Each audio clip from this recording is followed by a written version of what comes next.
Hey everybody, it is Genesis and I am back again. I finally wanted to talk a little bit about my own path, so a little bit of a video blog, a vlog, I don't know.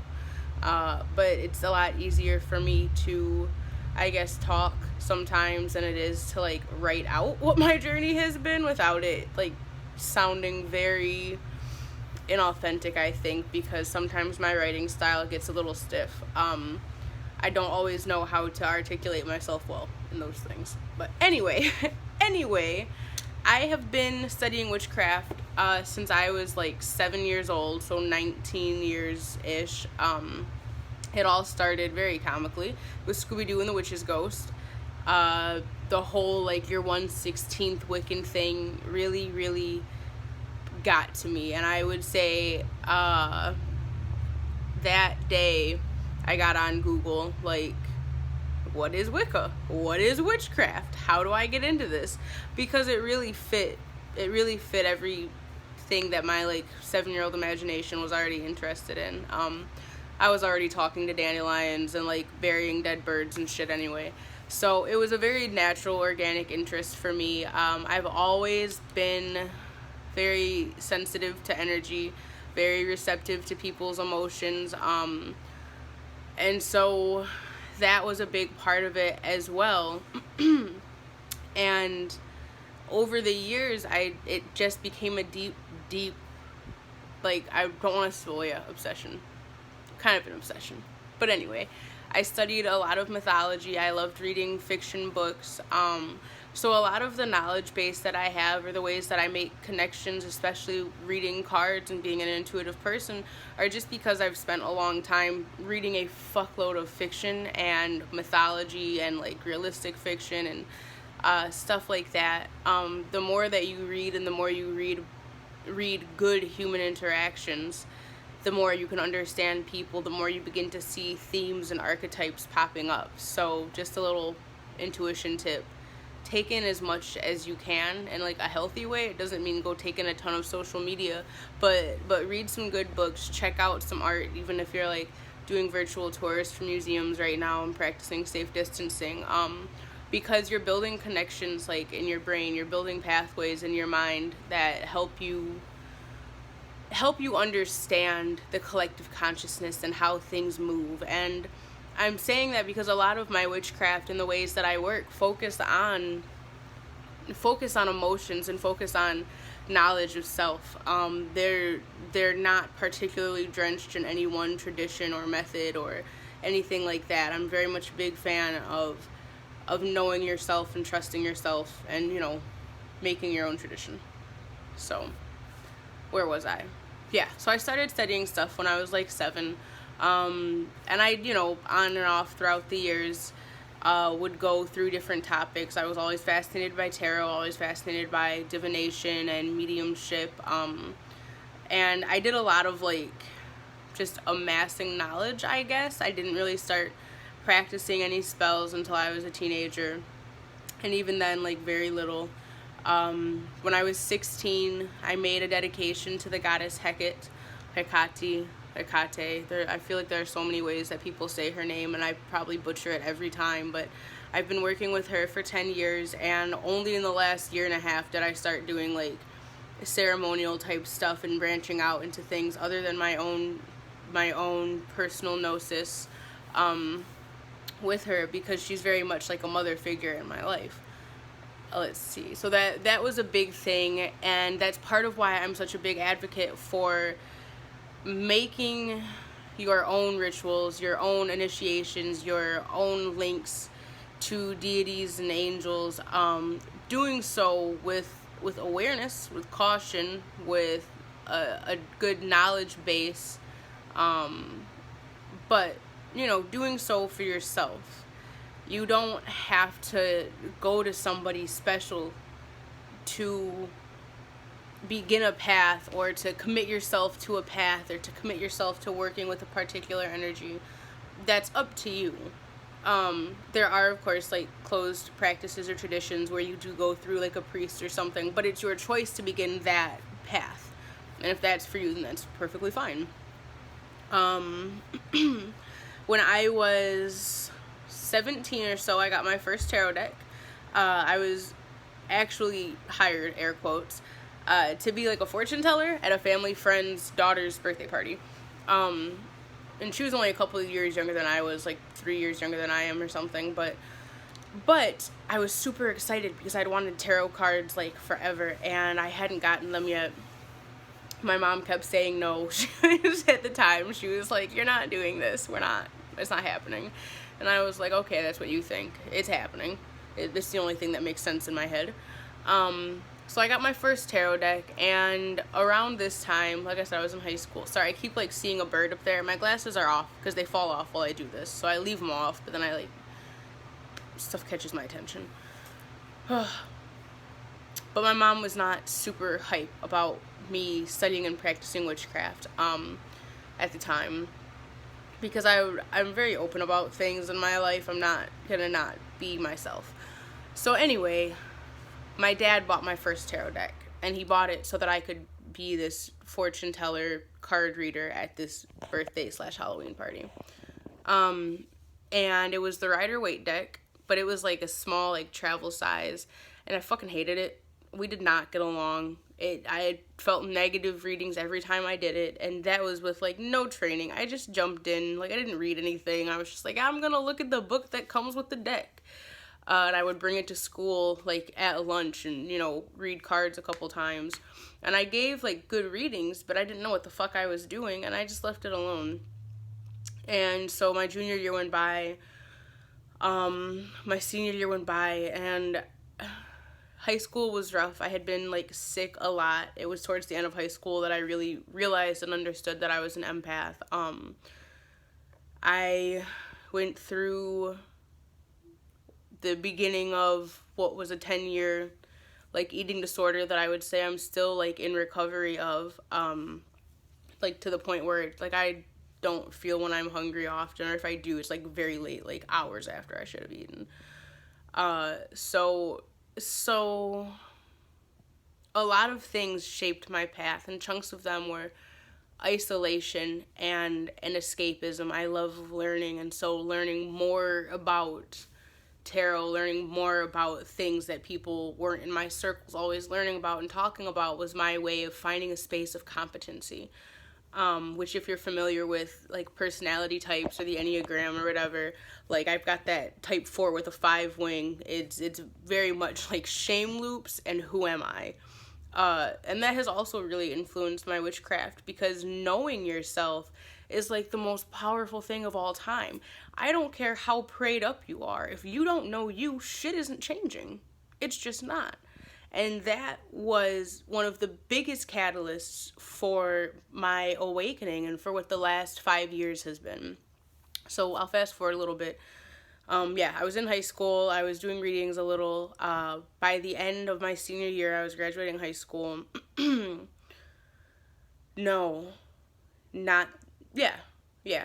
was graduating high school.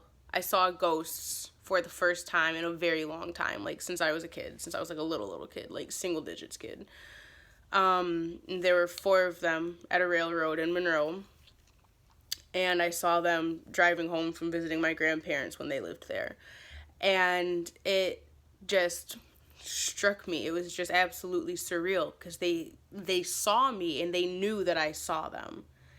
And it was just like, holy shit, because my brother was in the passenger seat, and I'm just here like, okay, we're doing that now. That's fine. That's totally cool. Please get away from the train tracks, though. Like, I think they were killed by a train. But anyway. That same year, 2012, I gave a reading for one of my good friends, and it was the first reading that I had given with this deck I just got. And it was Halloween. It was Samhain, whatever, which had always been, for a long time, my personal witchcraft New Year, for my, like, witchcraft journey, my magical journey. And because at the time, that chunk of my life, I had studied predominantly, like, the Celtic Wheel of the Year, and I would say, like, Wicca and, like, neo-paganism, but I hadn't really branched off into just chaos magic, or I was years away from even really studying African traditional religions at all in any way, and other, like, other cosmologies than the chunk that you're presented in, like, a white patriarchal society such as this one. But anyway, I purchased a deck of cards at Earthlore. It was like 10 or 12 bucks on sale, and it already felt worn when I bought it. It's the Ghosts and Spirits Tarot, and I still have it somewhere. And it was the first time that, like, mediumship really came through for me. And I don't practice mediumship often. I'm not a big one for talking to the dead. Not that I, like, don't. I just don't practice it. Partially because they are there and chatty, and they are all over everywhere.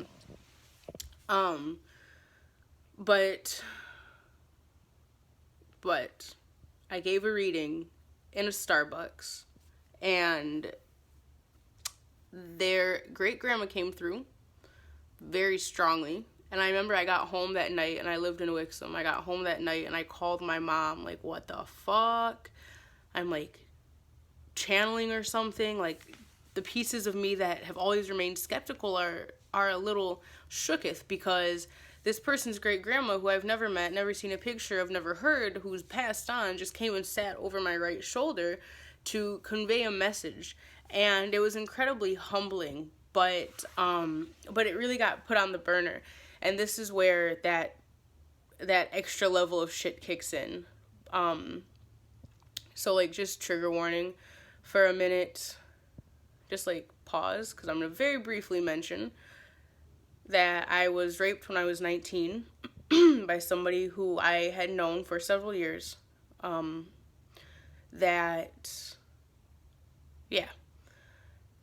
it struck a lot of negative chords, obviously, to put it very underwhelmingly. And it dredged up a lot of trauma from my childhood, because I had instances of sexual assault happen when I was a child. And knowing yourself, knowing your trauma, knowing your responses, your defense mechanisms, your loops, your wounds, knowing these essences of yourself, and then knowing them with love, without shame, actively, compassionately, it takes a lot. The years from 19 to now, to 26, I think tore me apart a little bit. The years from 19 to 24 especially. I spiraled and did not practice good witchcraft for a while. I didn't practice much at all, except for readings and divination and keeping up with that and learning runes and stuff. And that really took off, and my intuition did continue to open up, but I kept repeating the same patterns, and stuff wasn't really moving forward, and I couldn't understand why, and I, like, really spiraled for a minute, different pills, all kinds of, partying or whatever, and drinking a lot, and it was this space of being worse than what I felt like as a kid, because I just was very sad all the time as a kid, but this space was just nothing that desires to consume and remain being nothing. And it got to a point where I got home one night, or one morning rather, and I was like, my nose was bleeding, and I, like, had no money in my account, and I was finally crying. I'm, like, really simplifying and skipping some things here, but I was finally crying, because I hadn't cried in, like, months, I think, which is unlike me. After I didn't cry a lot growing up, and then, like, high school hit, and I just cry really easily, so I hadn't cried in a few months. And I got home, and I basically just laid on the ground on the deck and started crying, like, what is going on? Something has to change. And at that point, I began to invite spirit into my witchcraft, into my life, and make things more of an interactive relationship. And spirit doesn't have to really have a face or be God or, whomever for you. But if you follow my page and stick with me, you'll see that I mention this interaction, this co-creation with the divine, with God, with Creator, however you see them, often, because it's incredibly important to, at least to my practice. So, you don't have to have a particular pantheon you work with. You don't have to have a particular anyone, but just acknowledging that there is source and that source is interactive will be very helpful to you in life. Like, not just for anything that I do, but just for you. And that was the first thing that I did. One of them, the first thing I did was lock myself in a room with nothing but a journal and a pen and start writing until I screamed at God. But it helped. My methods are like very direct. Everything I did was very direct. Was I'm not happy. Shit's fucked up. How do I get better? And because witchcraft was the thing that I had had my whole life, because mythology was the thing I had had my whole life, and there was this interest in spirituality and in health really opening up in me, that was the natural direction for me to go. And so I developed a system after I shut myself in the room and cried and screamed and, wrote 900 journal pages. I developed a system for myself at the time, which I had kind of called like an honor system. I'm going to honor one of these three things every day. And I bought some plants, and I still have them. They're hanging on. This was several years ago, and a couple moves and, winters and stuff. But Cuban oregano and a big aloe plant. The aloe has offshoots now. I'm looking up because I'm looking at them up there. But I took care of them, and I would pray over them, and I would talk to the plants in the yard. And in my old house, I was lucky that it was had a nice backyard. It was haunted as fuck, but it had a nice backyard. And I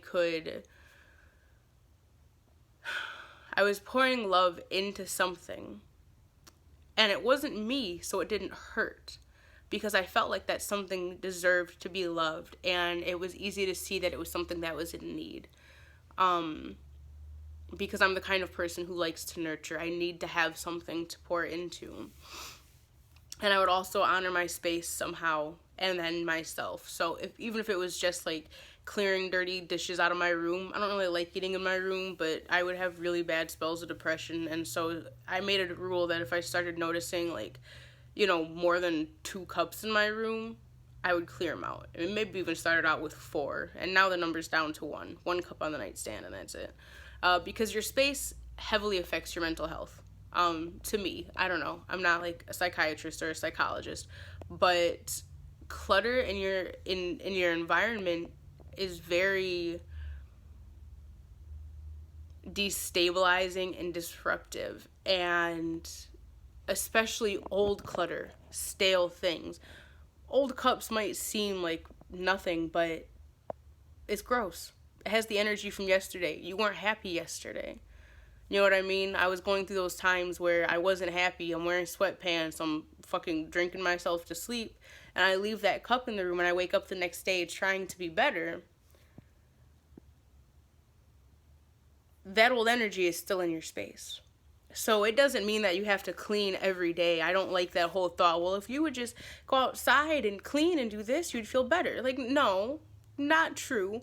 But cleaning up those fucking cups and stretching a couple times and brushing your teeth or putting dry shampoo in your hair is going to make a difference. And so, to me, witchcraft should be simple. It should start with those things. Washing my hands and face in the morning is an act of witchcraft. It is a ritualized part of my morning that's helping to cleanse me from the night and prepare me for the day, and vice versa before going to bed. So I began to develop these little rituals, and I stuck with them very well for quite a long time. I got sober for quite a while. I still smoke on and off, but I don't smoke cigarettes anymore. I smoke a lot, but I don't smoke cigarettes anymore, and I haven't for a long time. No pills. I don't really drink liquor. So my life and the way I care about myself has changed vastly. Secondly, you begin to open up communication, or I made a choice to, and that is what helped kickstart this whole awakening ascension thing as well, was that opening to communication and that desire to heal opened up such a line of creating where I am now. And even though I don't know exactly what direction I'm going, I don't know how my gift is supposed to help, I don't know all the way why it is that I feel so strongly compelled to share these things, not just because, like, yeah, I know I like attention, plenty of people do, but these are usually the most weird inner parts of myself that I feel I poorly articulate. But I know they're supposed to do something for somebody out there. So anyway, knowing myself and knowing the divine became the two most important things to me. And as I began to excavate and share, sometimes like sharing some of the sexual assault instances on social media or just in circles with friends, with coworkers, when the times came up, if they were appropriate, allowed me to have conversations and moments of vulnerability and moments of receiving and giving support that I realized are a powerful also form of witchcraft. That's energy manipulation, that's transmutation, and that's also changing the imprints that you have of vulnerability and of sharing and of worth, etc., etc. So in striving to know myself and to understand emotions and to know others and to be the best person I could be, I really began to open up to all of these things that we forget. I don't know, just to how we interact with the world. And just that amount of wonder really pushed me along for a while. In May of last year, which was 2019, oh, it can't be true. Wow, only May of last year. Let me see. I'm trying to see if there was another major thing in between there. I did a lot of death and rebirth rituals on my own. And a lot of release rituals on my own in the years like 2018, 2019, 2017, of just confronting. And I don't recommend my method for a lot of people because I did this with very little protection and very, very little knowledge of what I was doing, but all of the intent and all of the energy. And I do think it contributed to like turning my life upside down a little bit. But I do recommend that you create your own ways of uncovering your own bath rituals and cleanses and ways of knowing yourself and ritualizing, leaving the old you behind. I didn't start to do the more involved rituals for those things until May of last year, which is what I was getting to, when my godmom texted me and said, I need you to, preside, or texted me, or she told me in person, I can't remember, but that she needed me to do this ritual for her, or be a part of it, not to do it. There were a few of us as a part of it. And it was the first time I had moved beyond doing just readings for people and stepped into what I knew I would be doing, which is laying hands. Because I had done an anointing for her previous to this. So I make my own holy water, I make my own oils, I don't know what it is that I do, I just channel energy from source. And now I know, well, I always do protection with it, but now I know, A, how to recognize who's coming in, who I'm calling, but B, how to kind of create that environment for whoever I'm doing the ritual for. But anyway, at the time, this was the first one of those I did. So this is from May last year to now. I did this ritual, and my part was to be the high priestess and to orchestrate pieces and to guide her through a death and a rebirth. And I did. And as she came back up, I saw her soul coming into her body, or actually past it to come back down. It was the whole thing. And we made like eye contact, and it shook the shit out of me, but in a good way. And so much opened up from there. And I began just kind of experimenting a little more with that. And since then, I've done like inner child work with my boyfriend, and I have done a death and rebirth ritual for 2 other people plus myself, and they are different for everybody. The ones that I've done for other people have been very peaceful and super, I mean, they've been emotional, but they've been peaceful, and, they have different tones to them depending on what your practice is, who your guides are, whatever other circumstances. But mine was just like, oh, why do I do things like that? Like, I do things in an extreme way, so it was very strong, and I literally saw myself, like, dying and, you know, losing everything and coming to terms with that. But that's because my goals for this lifetime are incredibly ambitious in terms of spirituality and witchcraft and being able to communicate and teach and talk and help and, you know, however I can. The other thing is that, I don't know, I feel like my work is so intention based too. It's very much like open-ended. It's good to be open-ended with spirit and co-creation, and that's kind of where I am now too, is, okay, these are my known gifts. I know that there are unknown or unrealized gifts yet, or, you know, as not yet manifested gifts. And how can I tap into those today? How can I work with you today? How can I be of service to humanity today? So, I don't know. This video may have gotten a little off topic. I'll talk more about my interactions with deities and angels in a different video. But I think the most powerful witchcraft, the most powerful magic comes from somebody who knows themselves and is endeavoring to know themselves better, because you can apply that to every situation. If you know how you feel without something or with something, you can apply that to your spell work. If you know you feel safer without these obstacles, and if that's how your brain works, then apply that feeling of gratitude for safety to your spell work, and it'll work like a bitch, bro. It's a good chunk of energy.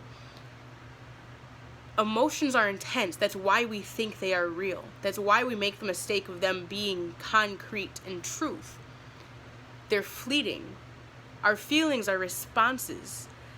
The time that we're meant to use our ego brain is to help us understand these responses. And when you understand them, you can manufacture these responses for a result. And if you can manufacture these responses, and your brain responds to those emotional responses. If you're in the middle of ritual, and the ritual is something for prosperity, and you are just ecstatic, you got an extra $3,000, your heart's racing, you're like, I'm about to go get my nails done, I'm about to buy a steak, it's a good day, like, I'm calling off work tomorrow, like, I'm happy. Hold on to that feeling, because that imprint makes sense up here. The same way, if you're anxious, your brain loops onto it and tells your body back, yes, we're anxious. If your heart is saying, I'm successful and happy, your brain will grab onto that and say, shit, we are successful and happy. And that's where that law of attraction works. That's where putting into practice that energy works. Not just saying, oh, like, I'm expecting money to come in. Like, no, feeling it in the moment, being happy about it, and then releasing it. I'm a big fan of using astrological timing and energetic timing to empower your spell work and your rituals, but I don't think it's necessary. That said, I'm working on kind of doing shit in my own void space, and I think that that's really the way to go.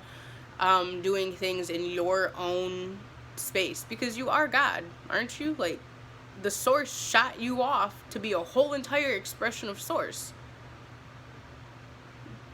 You don't have to do anything on anyone's time. Time isn't real. Anyway, that's all. That's all for now. I will be back with another one of these super fun real videos. And I will talk about different entities that I've worked with, angels, deities, things I've seen. I'll talk a little bit more about reading and different readings, but yeah, I just wanted this to be a little bit of an about me and about my style, which is very much like empathy based, emotional, like transmutation based, and very much exploratory and like chaos magic. So, you know, that's all. I'm Genesis because I love that name, and for me it is very fitting for the theme of rebirth that I know it's part of my job to bring. That's part of my purpose here. But anyway, I know also that there are now better things for me to do with the day, or other things for me to do with the day, and I love you all, and hopefully I'll have this up and posted this afternoon, and have a great day.